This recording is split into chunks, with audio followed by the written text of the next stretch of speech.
Though Baldeo had been defeated and the city of the first pack revealed, one mystery remained unsolved.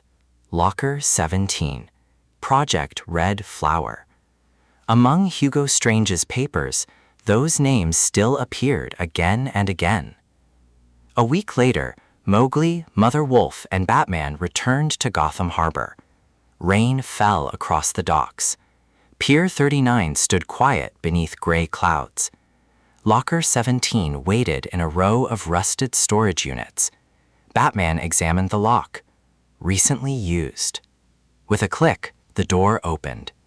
Inside were maps, coded messages, and a metal case. Mowgli opened the case. His eyes widened. It contained plans for Project Red Flower. Not a treasure hunt, not an excavation, a fire operation. The documents revealed a final scheme prepared by Strange's remaining followers. They intended to set controlled fires throughout the jungle near the Forgotten Valley, forcing animals to flee so they could search for hidden relics without interference. Mother Wolf's fur bristled. Red flower indeed. Batman found a shipping manifest. The fuel and equipment are already moving. A red circle marked a location, an abandoned refinery outside Gotham. The operation would begin that very night. By midnight, the three had reached the refinery. Flames flickered from work lights. Tankers loaded with fuel stood ready.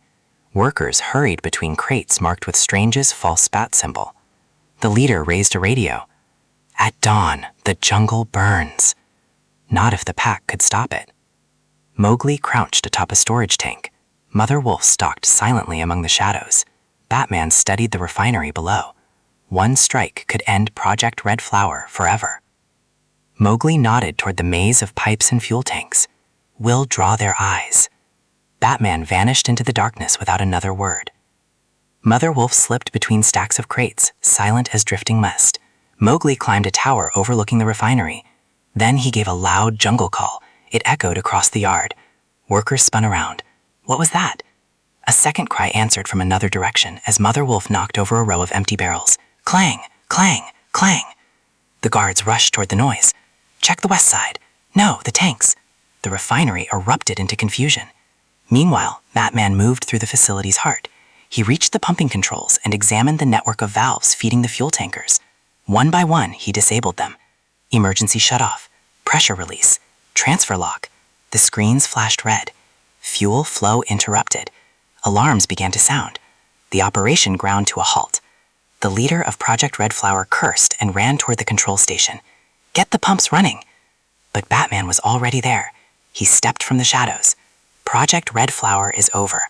The leader turned to flee and found Mowgli blocking the doorway. Mother Wolf appeared beside him, her eyes gleaming. Outside, police sirens wailed. Batman had transmitted the evidence from Locker 17 to Gotham authorities before the mission began. Within minutes, officers swept through the refinery and arrested the remaining members of Strange's network. As dawn broke, Batman, Mowgli, and Mother Wolf stood overlooking Gotham Harbor. The fuel shipments had been seized. The jungle would not burn. Project Red Flower was finished. Batman looked toward the distant horizon where the jungle lay beyond the sea. The city of the first pack is safe. Mother Wolf nudged Mowgli proudly. The man-cub grinned. He had crossed from jungle to city and back again, faced hunters, smugglers, and ancient mysteries, and helped stop a plot that threatened both Gotham and the free people. For now, peace had returned. Mowgli looked once more toward the distant jungle, then toward the forest of stone and steel that was Gotham. I will stay a little longer, he said. Batman gave a slight nod. Then there's work to do.